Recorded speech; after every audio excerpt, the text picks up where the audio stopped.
Hello నమస్తే welcome to my channel Mechanian. మన first series వచ్చేసి ఫ్లూయిడ్ మెకానిక్స్ ఫసక్. మన ఫస్ట్ సిరీస్లో 20th వీడియో వచ్చేసి equation of continuity for cylindrical coordinates. So ఈ వీడియోలో మనము దీని గురించి అంటే equation of continuity for cylindrical coordinates గురించి డీటెయిల్గా తెలుసుకుంటాము. ఓకేనా? సో ఇప్పుడు మనము equation of continuity for cylindrical కోఆర్డినేట్స్ని డిరైవ్ చేద్దాం. ఓకేనా? సో దాని డెరివేషన్ డెప్త్లోకి వెళ్ళే ముందు మనం దాని గురించి కొన్ని బేసిక్స్ తెలుసుకుందాం. ఓకేనా? సో ఇప్పుడు మనము సిలిండర్, ఎందుకంటే మనం సిలిండ్రికల్ కోఆర్డినేట్స్ అంటే బేసికల్గా మనం ఈక్వేషన్ ఆఫ్ కంటిన్యూటీ సిలిండర్ లాంటి షేప్స్కే కనుక్కుంటున్నాం. ఈ సిలిండ్రికల్ కోఆర్డినేట్స్ అందుకే తీసుకుంటున్నాం మనం. ఓకేనా? సో ఇప్పుడు ఒక సిలిండర్ తీసుకున్నా. సో ఇప్పుడు ఈ సిలిండర్లో నేను ఫిక్స్డ్ వాల్యూమ్ ఏది తీసుకుంటున్నా? ఒక చిన్న ఫిక్స్డ్ ఎలిమెంట్ని ఫిక్స్డ్ వాల్యూమ్ లేదా కంట్రోల్ వాల్యూమ్ అని అనుకుంటున్నా.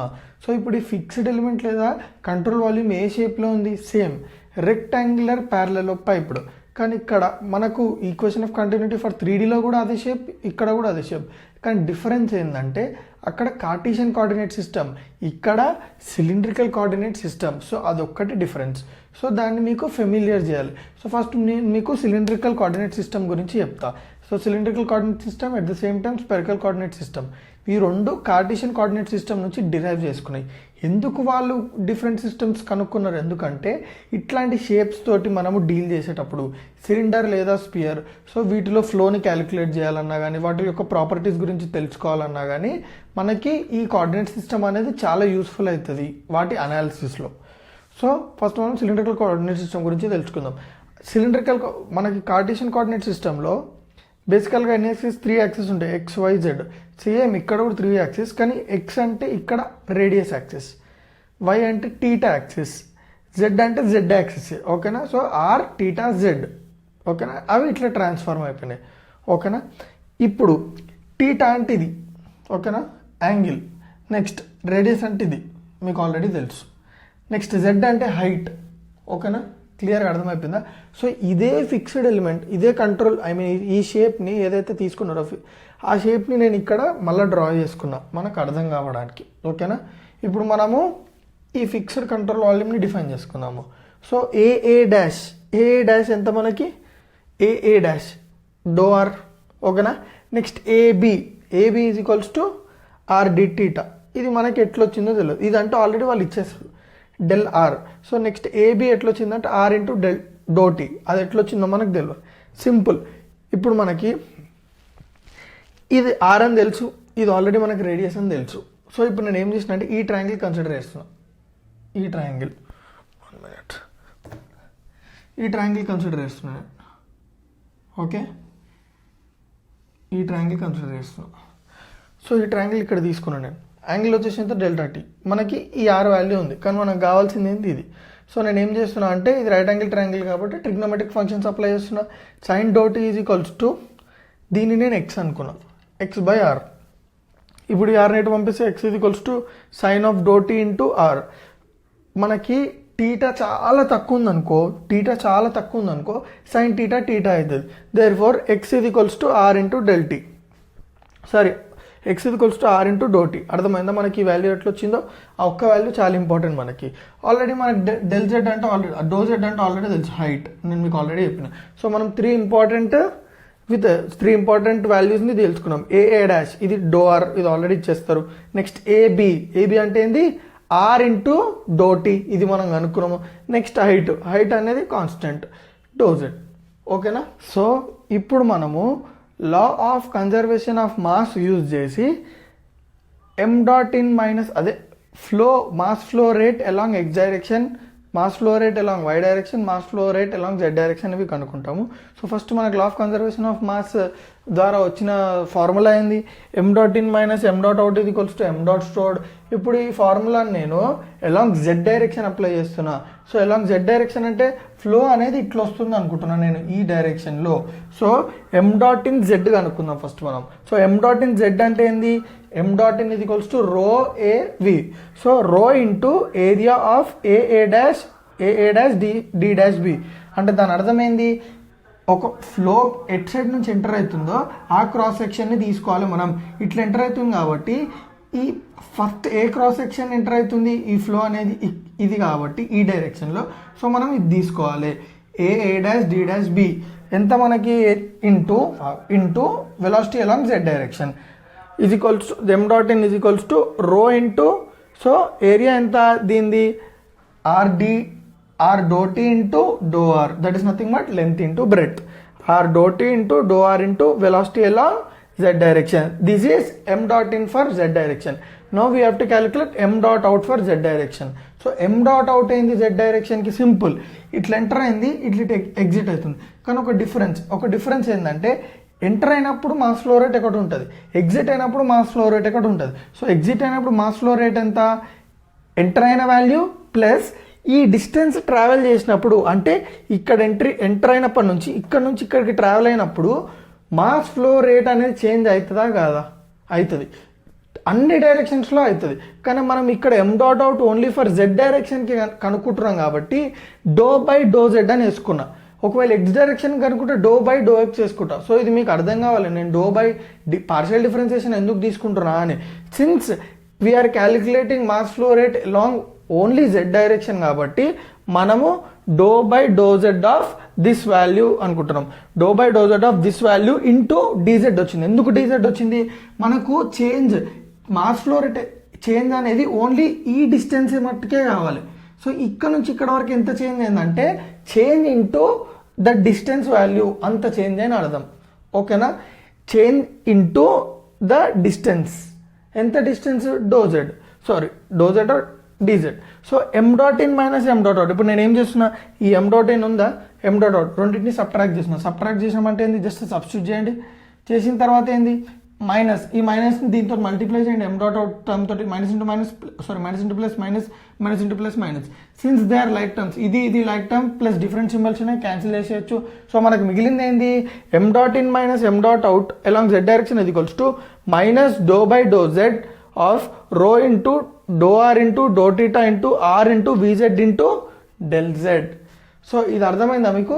Same M dot in minus M dot out along why direction కూడా సేమ్ ఇదే ప్రొసీజర్. సో మళ్ళీ నేను రిపీట్ చేయాలనుకుంటలేను, మీకు ఎగ్జామ్లో కూడా మళ్ళీ రాయని అవసరం లేదు. సో ఒక్కటి మీరు correct m dot in minus M dot out for one direction if you find that is enough. ఒక్క డైరెక్షన్కి ఫైండ్ చేస్తే చాలు. So m dot in minus M dot out along y same ఈ ఆన్సర్ని అనలాగస్గా తీసుకొని ఫాలో అయిపోతే చాలు. So minus do by do t into rho same. Next doe ఇక్కడ మనకి డో టీటా ఉంది కదా, డో టీటా బదులు మిగతా రెండు డైమెన్షన్స్ ఏమున్నాయి, doe z into do r, అది తీసేసుకోవాలి. ఇంటూ ఇది వెలాసిటీ అలాంగ్ జెడ్ డైరెక్షన్ కదా, ఇక్కడ మనం ఏది కన్సిడర్ చేస్తున్నాం వై కాబట్టి velocity along why direction V theta into ఇది ఇక్కడ ఏముందో అక్కడ అదే రాయాలి, simple. Next M dot in minus M dot out ఇది equals to minus do by do X into same simple, density అనేది మారదు. నెక్స్ట్ ఇక్కడ ఏదైతుందో అది ఇక్కడ రాయొద్దు. ఆర్ ఇప్పుడు ఇక్కడ ఏది డో ఆర్ ఉంది, నెక్స్ట్ ఆర్ డి టీటా లేదు, డో జెడ్ లేదు. సో అది ఏరియాలో రాసేసేయాలి షార్ట్ కట్. ఇంటూ ఇది అలాంగ్ ఎక్స్ డైరెక్షన్ కాబట్టి velocity along radial direction into ఇక్కడ ఏముంటే అక్కడ అది రాయాలి. సో అర్థమైపోయిందా, 3 డైరెక్షన్స్లో M dot in minus M dot out. ఓకేనా. సో ఇందాక మనము M dot in minus M dot out along 3 directions చూసినాం. ఇప్పుడు మనం ఏం కనుక్కుంటామంటే M dot stored. So m dot stored is nothing but doe M by do t. అది మనకు ప్రీవియస్ క్లాస్లోనే డీటెయిల్గా ఎక్స్ప్లెయిన్ చేసిన. సో అవసరం లేదు, మళ్ళీ మీకు ఏమైనా డౌట్ అనిపిస్తే అక్కడికి వెళ్ళి చూడండి. ఓకేనా. So do by do T of M ఏంది, డెన్సిటీ ఇంటూ వాల్యూమ్, అవునా కదా. Therefore density into volume అంటే ఏంది, లెంత్ ఇంటూ బ్రెడ్త్ ఇంటూ హైటా. సో మనం తీసుకున్న ఫ్లూయిడ్ ఎలిమెంట్కి లెంత్ బ్రెడ్త్ హైట్ ఆల్రెడీ మనకు తెలుసు, మీకు ఆల్రెడీ ఎక్స్ప్లెయిన్ చేసిన. Do R length, R DT breadth, do Z height. So వచ్చేసిందా. So do M by do T equals to do by do T of rho into DR into are into doe theta into do z. Therefore m dot in minus M dot out along x y z direction is equals to m dot stored along x y z direction.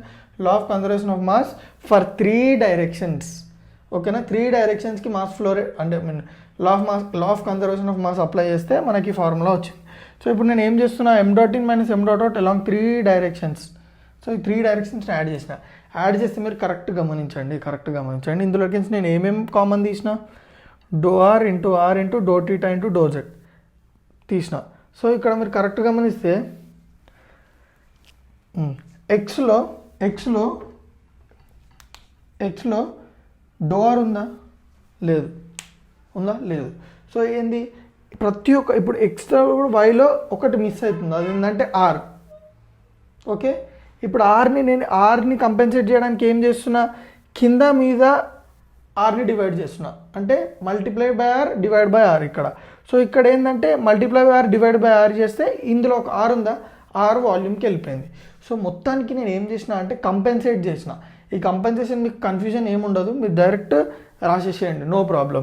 So compensate చేసిన తర్వాత మనకి ఏమేమి వచ్చినాయి, ఇదంతా బయటికి తీసినాం ఇక్కడ. So volume cancel అయిపోయింది మైనస్.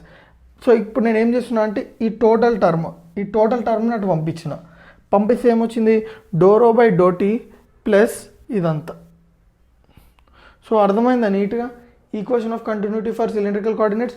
ఇక్కడ మీకు కంపన్సేషన్ అర్థం కాలేదు అనుకుంటే సింపుల్, మీరు చూడండి ఇప్పుడు m.in minus m.out along Z డైరెక్షన్లా ఇక్కడ మీరు కరెక్ట్ చూస్తే ఇక్కడ ఉంది, ఇక్కడ ఆర్ ఉంది. సో అందుకే నో నీడ్ టు కంపెన్సేట్ చేయాల్సిన అవసరమే లేదు. ఇక్కడ ఆర్ లేదు, మీరు కరెక్ట్ చూసుకుంటే వై డైరెక్షన్లో ఆర్ లేదు.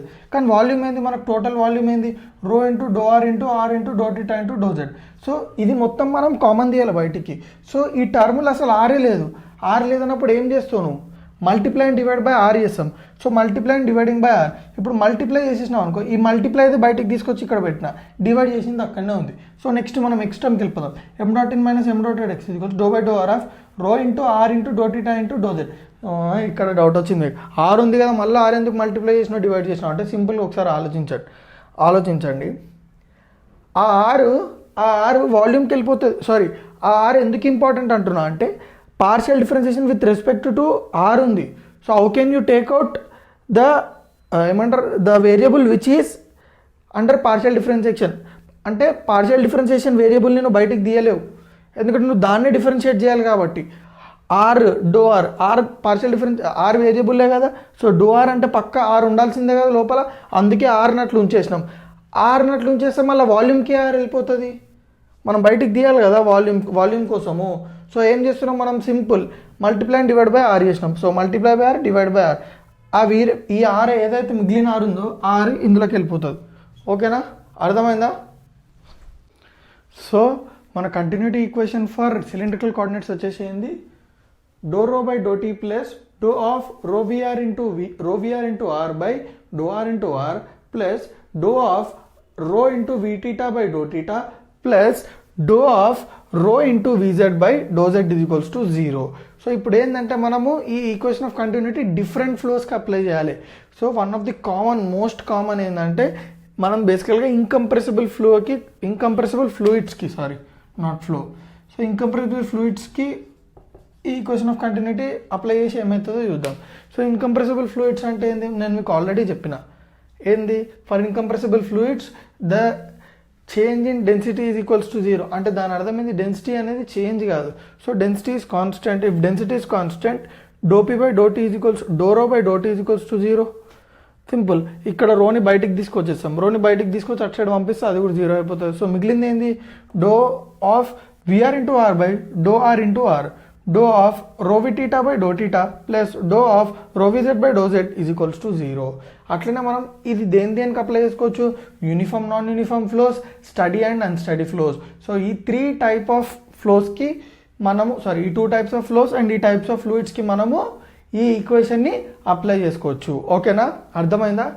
సో నా వీడియో ఏమన్నా మీకు కొంచెమైనా హెల్ప్ఫుల్ అయిందంటే తెలుసు కదా ఏం చేయాలో.